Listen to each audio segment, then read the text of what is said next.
pero en carnaval fundamentalmente, con 17 personas que son los componentes que puede tener una murga, que provienen de diferentes lugares. La murga no es una expresión académica, se forman la gurizada al lado del tablado del barrio. Si bien hoy en día hay un montón de talleres de murga, quienes tocan la batería escriben partituras, los directores escénicos también escriben y hacen arreglos y los pueden grabar en computadora. eh, y ha ido evolucionando en ese sentido también quienes escriben, de repente hacen formación en dramaturgia. O sea, ha venido todo como una corriente nueva, afortunadamente en el carnaval, que han desarrollado técnicas y han profundizado en lo que, por ejemplo, en el año 50 se hacía a pura intuición. Los directores de murga del año 50, la mayoría no sabían tocar la guitarra, los tonos no se daban con un instrumento, se daban de oído, de oreja, como se decía. La batería tocaba intuitivamente, no había una partitura, ni tampoco había gente que se hubiese desarrollado en el mundo de la literatura y que después hubiese trasladado ese conocimiento al género. Entonces era todo muy autodidacta y muy intuitivo. Al día de hoy tenemos otra forma de ver el género murga y el carnaval. Se ha profesionalizado muchísimo y ha recibido incursión de diferentes técnicos, por ejemplo, desde el mundo del teatro, de iluminación, de vestuario, de escenografía, que han hecho que la expresión, en el caso de la murga, la expresión murguera se haya multiplicado. Eso le agrega un montón de componentes que están buenísimos desde el punto de vista artístico, pero a mí siempre hubo una cosa que me preocupó y que no sé si se puede trasladar a lo deportivo, que es que el género o que los murguistas o las murguistas no pierdan ingenuidad, que lo técnico y que lo cognitivo no sea tan grande que se pierda el disfrute por lo que se está haciendo. Esa ingenuidad que tiene el juego, supongo, en el deporte y que tiene el juego escénico, de jugar como si fuera la primera vez. Es decir, cuando uno sube a un escenario a realizar una escena que tiene ensayada, el juego es a que eso está sucediendo en ese momento. No es mostrar una cosa que se ensayó, es poder poner al espectador a vivir lo que está pasando. Yo hace un tiempito empecé justamente, las cuestiones de la vida a veces se enganchan, cuando me llamó Alejandro, yo tenía una cosa escrita que se llama Complejizando la escena y que tiene que ver con una gran experiencia de hacer puestas en escena de casi 30 años, pero sobre todo profundizando en las dificultades que yo encontraba, no en lo técnico propiamente dicho de la puesta en escena, sino que las dificultades aparecían en la heterogeneidad del grupo con el que me tocaba trabajar. Desde lo físico, de personas más pesadas a personas más livianas, de personas de una generación más veterana con personas más jóvenes y de personas con un nivel de comprensión diferente, que era lo que estaban hablando hoy, ¿no? ¿Cómo transmito un mismo mensaje a un grupo con una heterogeneidad muy grande? Entonces, empecé a descubrir fórmulas que tienen mucho que ver con la vida misma.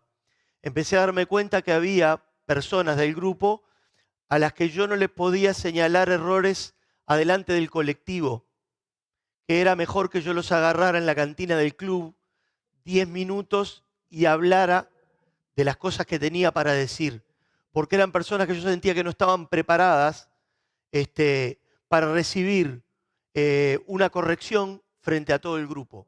Porque, por ejemplo, eran personas que o se equivocan mucho o se distraen.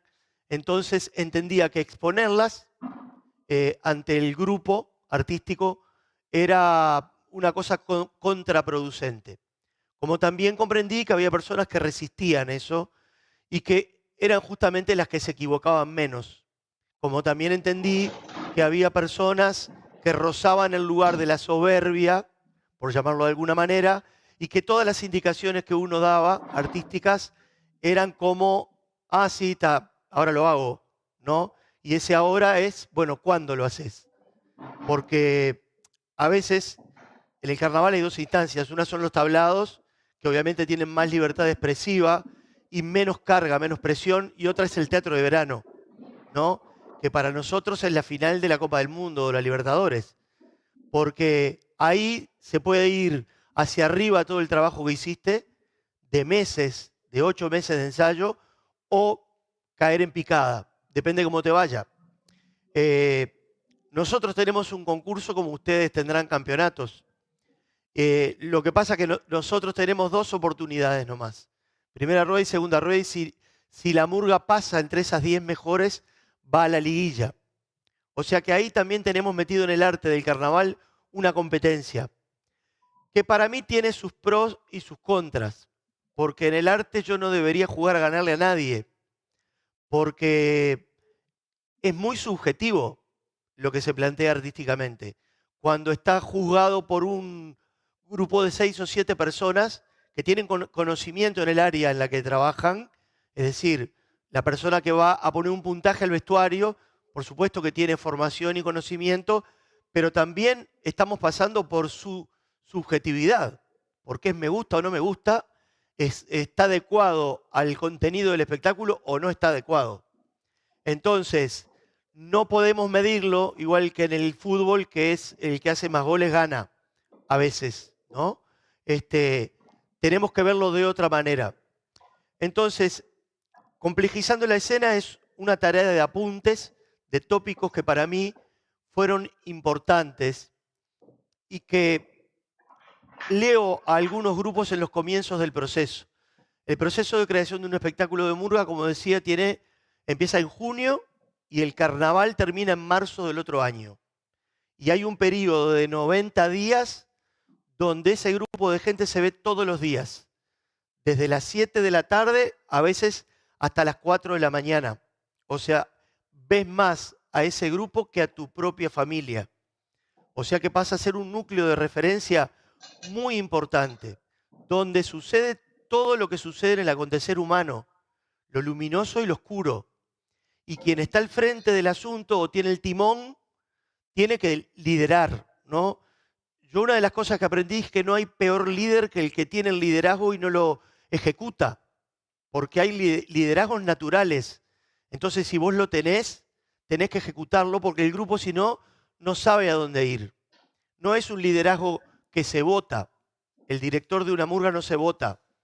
Es por naturaleza o es porque alguien lo contrató. Entonces, cuando el director tiene un liderazgo artístico, también tiene un liderazgo de conducción de lo grupal para obtener los objetivos que nos proponemos artísticamente.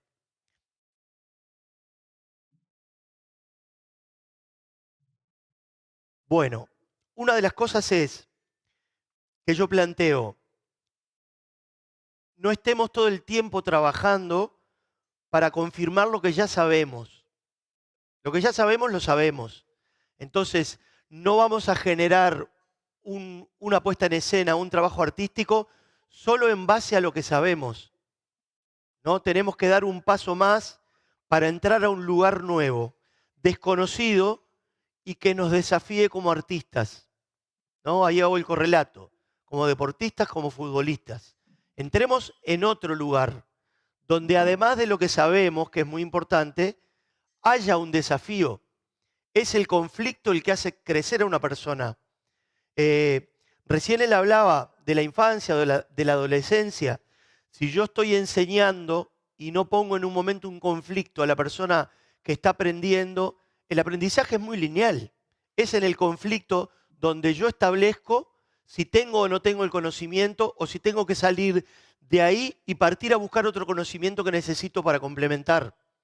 Cuando se trabaja con grupos heterogéneos, en la infancia, yo soy educador de una metodología que se llama expresión lúdico-creativa. Se trabaja en una sala con niños de 3, 4 y 5 años, obviamente que tienen diferentes intereses, pero buscamos un interés en común, como una gran unidad temática que defina nuestros objetivos. Una de las cosas que fortalece y arraiga el conocimiento de los más grandes es pasarle el conocimiento a los más pequeños. Es decir, no sabés saltar en un pie, bueno, vení, agárrate de mi mano que yo te voy a enseñar. Ese niño o niña de 5 años no solamente está reafirmando lo que sabe, sino que está pudiendo trasladar su conocimiento a otro niño. Entonces, eso da una oportunidad que no la da la docencia directa del conocimiento cuando yo me siento y digo, esto es así, y ni siquiera voy a explicar por qué. Entonces, no trabajemos para confirmar lo que ya sabemos, entremos a un lugar nuevo, desconocido, y que nos desafíe como artistas. Un lugar que nos exija y nos haga mejores intérpretes. Un lugar al que no sea posible ingresar sin disciplina y solidaridad artística. ¿Tá? Mejores intérpretes es decir, hay una cosa para hacer, pero yo la tengo que interpretar. Si en la puesta en escena está marcado en un lugar que hay que levantar la mano, y es la mano derecha, y es en una determinada sílaba de un verso, hay que levantarla ahí. Pero hay que interpretar por qué el puestista o la persona que está al frente está pidiendo que esa sea la expresión que haya en ese momento, ¿no? Hay algo que yo trabajo que se llama anatomía expresiva y que es como fragmentar el cuerpo y ver dónde va a estar el punto expresivo. Si el punto va a estar en la máscara, si el punto va a estar en las manos, si el punto va a estar en la pelvis, en los pies, en la base de sustentación, en el hombro. O sea, dónde yo quiero poner el foco del espectador. No en el total, no en el total de la persona necesariamente. Puedo pedirle que la expresión esté acá. Ahí entran varios caminos, porque no es lo mismo una mano levantada así, que una mano levantada así, que una mano levantada así, ¿no? Si uno mira las esculturas de los grandes artistas de la historia y mira, no sé, Rodin, o puedo observar cómo se ve un músculo que está tensionando, sosteniendo a una persona que está caída. Ese músculo o ese brazo en un mármol tiene una tensión que no tiene el otro brazo. Lo que quiero decir que el artista imaginó, vio o dibujó y le puso una tensión muscular para que el espectador que iba a entrar en esa escena, en esa escultura, pudiera percibir realmente lo que está pasando, pudiera percibir el peso de esa persona en brazos de otra. Esto es lo mismo. ¿Cuál es la tensión necesaria para esta mano? Una sola tensión para todo el grupo. Si yo dejo que ahí haya caminos diferentes y uno esté acá, y otro esté acá, y otro esté acá, perdí el partido. Perdí la batalla artística, porque el ojo del espectador no va a recibir la contundencia que yo necesito. Cuando hablamos de solidaridad artística, entendida como la entrega por el grupo, si yo no hago lo que tengo que hacer de la mejor manera pudiendo hacerlo, porque puede ser que yo ese día tenga una difonía y tenga que hacer un solo y no lo pueda hacer de la mejor manera, pero ahí hay una cosa externa, pero esto se refiere a la solidaridad artística entendida como la entrega por el grupo, porque si yo no hago lo que tengo que hacer de la mejor manera, pudiendo hacerlo, rompo un contrato que está implícito en mi decisión de querer estar en ese proceso de creación. Si yo quiero pertenecer a algo, hay un contrato. Más allá de los contratos, en el papel están los contratos humanos, que tienen que ver con, tenemos objetivos grupales trazados y vamos a tener que ir hacia ahí en grupo. Después, propongo que la respuesta a todas las propuestas artísticas siempre sea sí. Un sí con mayúscula, sin peros. Siempre probar las ideas y no presuponer que no se puede, que es una cosa muy habitual en el carnaval, no sé en el caso de ustedes, ¿no? Esa predisposición a no poder. No, lo que pasa es que cuando esté el gorro, o cuando tenga el traje, o cuando, no, porque los zapatos ahí capaz que me engancho. Entonces, siempre está como eso adelante y yo siempre digo, probemos, ¿no? Ellos dicen, el compás de baile no nos da para hacer toda una vuelta en el escenario. Vamos a probarlo, comprobemos que no da y después yo voy a cambiar. Pero primero quiero ver si se puede. Yo anotaba por ahí a partir de una pregunta, ¿no? En esto de que el técnico pide y que a veces los jugadores no saben por qué pide, ¿no? Y también ahí hay un correlato, que yo lo manejo abriendo el grupo. Imagino que esto en un director técnico, en un entrenador, es diferente. Yo aprendí que el juego de la participación fortalece el trabajo posterior. No es que yo haga un juego de participación falso. Cuando yo traigo una propuesta de escena y empiezan a aparecer opiniones, guardo mi propuesta y escucho las propuestas de la gente que está en el grupo. Y las pruebo todas. Vamos a probar esta, vení, parate acá adelante, marcá lo que tienen que hacer, ahora vení vos, probamos, y después nos vamos a quedar con la mejor. No lo hago todo el tiempo, porque si no dejaría de hacer mi trabajo. Pero encontré que ahí, además de haber mucha riqueza, hay un resorte muy importante para el estímulo, porque quienes participan de la murga sienten que además de ejecutar, aportan. Y yo me enriquezco, porque no tengo por qué pensar de pique que lo que trabajé en mi casa, en un escritorio, o que voy viendo en un ensayo mientras los veo, es la mejor forma de hacer esa escena. Seguramente haya otras. Ese es el peso con el que carga un puestista, de preguntarme, ¿estoy proponiéndole a este grupo lo mejor que hay para contar esta historia? ¿No será que me estoy comiendo algo? Que también está eso de la lectura. Yo tengo que mirar el grupo que tengo para saber qué puesta en escena puedo hacer. Yo este año hago la puesta en escena de una murga que se llama Cayó la Cabra, que tiene un promedio de edad de 28 años. Y el año pasado hice la puesta de la murga Doña Bastarda, que tenía un promedio de edad de 45, 50 o 40. Y un año trabajé con un grupo que tenía un promedio de 60. No puedo plantear las mismas cosas. Yo con Cayó la Cabra estoy planteando una tarea artística física, porque tienen el potencial para poder hacerlo. Si después tienen que salir a correr o empezar a ir a un club, es problema de ellos, pero pueden hacerlo. Pero no le puedo proponer a un grupo pesado una apuesta física. Tengo que pensar otros caminos artísticos que me permitan obtener un resultado que esté bueno. Ahora, si yo equivoco la lectura del grupo que tengo adelante, perdí la oportunidad de hacer la puesta en escena que tenía pensada, porque voy a proponer una cosa que el grupo no puede hacer. Una de las cosas que les digo es, en este caso, cuando yo trabajo con ellos, yo los voy a poner en escena a ustedes, pero ustedes tienen que querer que yo los ponga en escena. Tienen que ser flexibles, estar disponibles y dejarse llevar. Porque si yo a cada paso que quiero dar encuentro un pero y encuentro una cara y encuentro desánimo, no puedo hacer mi tarea.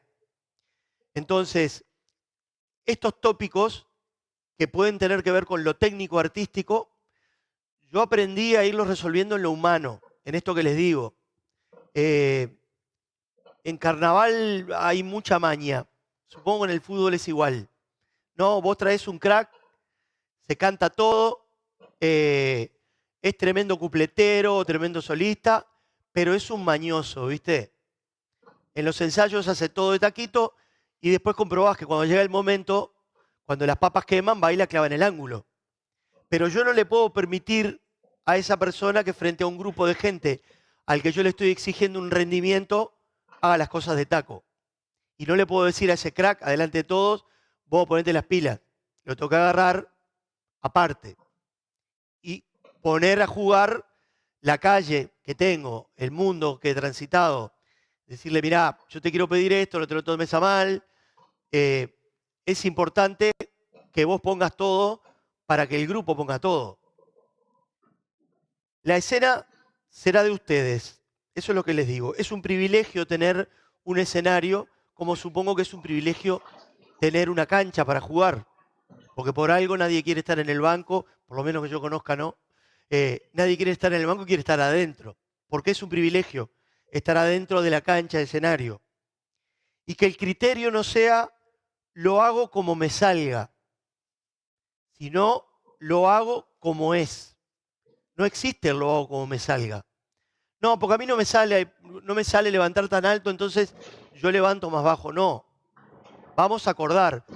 Si no podés levantar porque hay un tema que te lo impide, bueno, entonces vamos a bajar todos. Si no podemos bailar todos con la misma intensidad y tenemos 3 gurises más jóvenes que la gastan bailando, lamentablemente le voy a pedir a esos 3 gurises bajen un cambio porque tenemos que mostrar una grupalidad, una expresión grupal. El espectador no puede ver 3 acá que se bailan todo y un grupo sumergido porque no puede hacerlo, porque eso no está bueno para el espectáculo. Entonces, eso de no hacerlo como me sale, sino hacerlo como es. Siempre con cansancio, con frío, con calor, con tristeza, con alegría extrema. Nada modifica lo pactado y ensayado. Todo lo que se resuelve para ser ejecutado escénicamente tiene una sola forma de ser y de hacerse. No hay 2 formas. Lo ensayé, lo hago. Bienvenido lo espontáneo. Pero la forma es la que acordamos. Hay un cuerpo expuesto y hay un cuerpo oculto. El cuerpo oculto sostiene lo que se ve. Entonces, si yo quiero fortalecer la expresión de un artista en el escenario, tengo que estar seguro que el cuerpo oculto de ese artista tiene la suficiente fuerza como para sostener la escena. Si el artista ese está quebrado interiormente, desmotivado o preocupado por la escena, el cuerpo que voy a mostrar no va a tener solidez. Entonces no tengo que trabajar en una sola línea.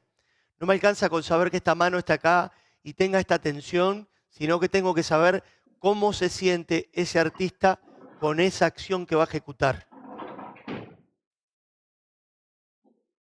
Otra de las cosas es, yo siempre les digo a ellos, ¿no? Estoy ahí en la escena, está la murga. Yo estoy en la escena por si alguien me quiere ver, por si alguien quiere detenerse en mí. Pero la mirada no es lo que me hace existir. Yo no tengo que depender de la mirada externa para existir. Lo traslado torpemente al fútbol, de lo que no sé nada, pero cada jugador está ahí y cada espectador mirará a uno más que a otro, o mirará dónde va la pelota, no lo sé. El tema es que cuando llegue la mirada del espectador, yo voy a estar existiendo ya. No me va a hacer existir una mirada externa, sino que yo me propuse existir en la cancha. La mirada no es lo que me hace existir. Existo desde adentro de la escena hacia afuera y no a la inversa. Integremos el azar y la intuición. Integremos lo espontáneo, pero en un porcentaje mínimo. Si hay una estructura sólida, invisible, el trabajo se sostiene. Siempre pongo el ejemplo del trencito que tenía cuando era niño, que yo le armaba la vía y lo prendía y él daba la vuelta mientras yo lo miraba. No me tenía que preocupar por el tren porque el tren ya tenía marcado su recorrido. Entonces, si el artista, el murguista, sabe cuál es su partitura escénica, si sabe que tiene que caminar en un momento hacia la punta y en ese momento tiene que girar y después va a ir hacia allá y cuando viene caminando se va a cruzar con otro acá, con otro que le va a pasar siempre por afuera, porque ya está establecido, ese artista conoce su camino escénico. Voy hasta la punta, llego acá, giro y ahora me voy a encontrar con fulano o con fulana, que yo sé que viene por afuera, o sea que yo tengo que venir por adentro. Y después voy a salir acá nuevamente y voy a llegar al micrófono. Entonces, esa partitura escénica la tengo que saber. Si yo tengo que girar, tengo que saber cuál es el pie de apoyo. Es decir, voy a ir al pie derecho primero y después voy a pasar el peso acá y voy a pasar otro pie adelante, ¿o cómo lo voy a hacer? Porque siempre responden, no, pero yo giro. Pero yo quiero que sepas cómo girás. Porque si vos sabés cómo girás, técnicamente tu movimiento va a estar mejor. Yo sé que espontáneamente lo haces y que llegado el momento girás. Pero ¿qué nos cuesta que vos te detengas y digas, bueno, llevo la pierna derecha adelante, apoyo la punta del pie, después paso el peso con el cuerpo al talón, voy con el pie izquierdo adelante, hago esto, abro los brazos, no sé qué, y llego con la mirada. Entonces, si yo lo ensayé así, lo voy a poder ejecutar así, sin ninguna duda.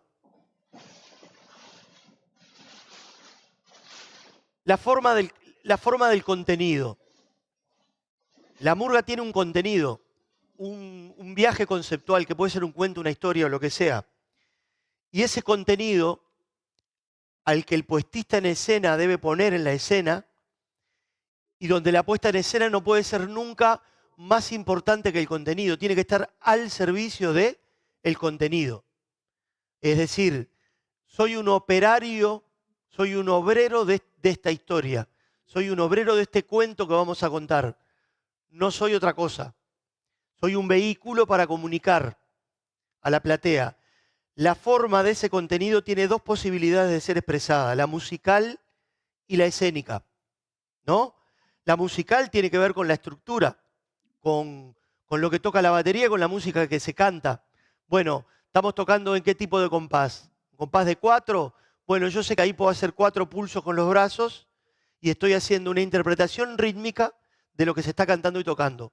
O puedo hacer una interpretación escénica, no ir a lo musical e ir más a interpretar a partir de un personaje.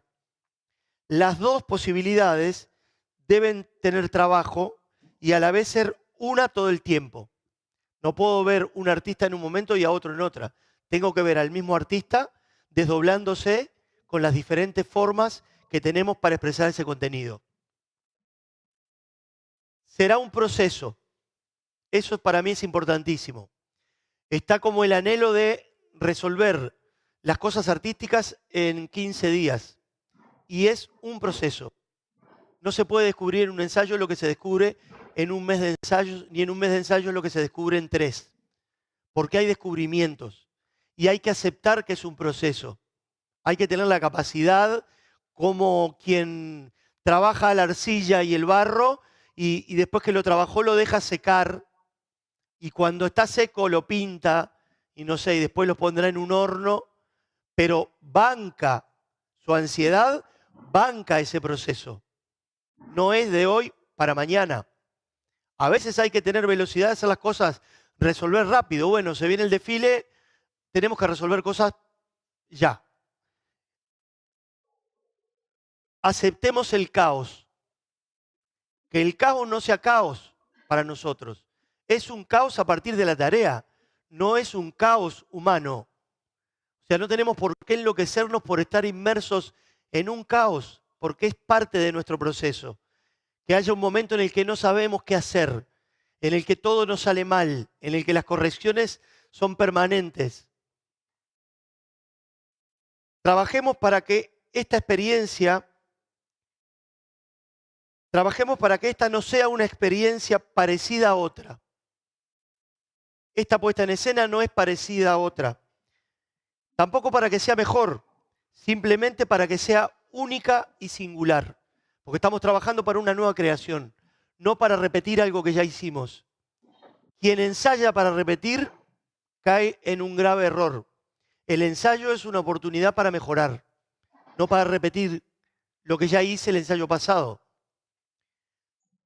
Alimentemos el derecho a la indignación, donde la rebeldía esté en el cuerpo y la voz, en este caso, y se manifieste como una acción artística. Bailemos por quienes ya no pueden hacerlo, cantemos por quienes ya no están y digamos por quienes no tienen voz.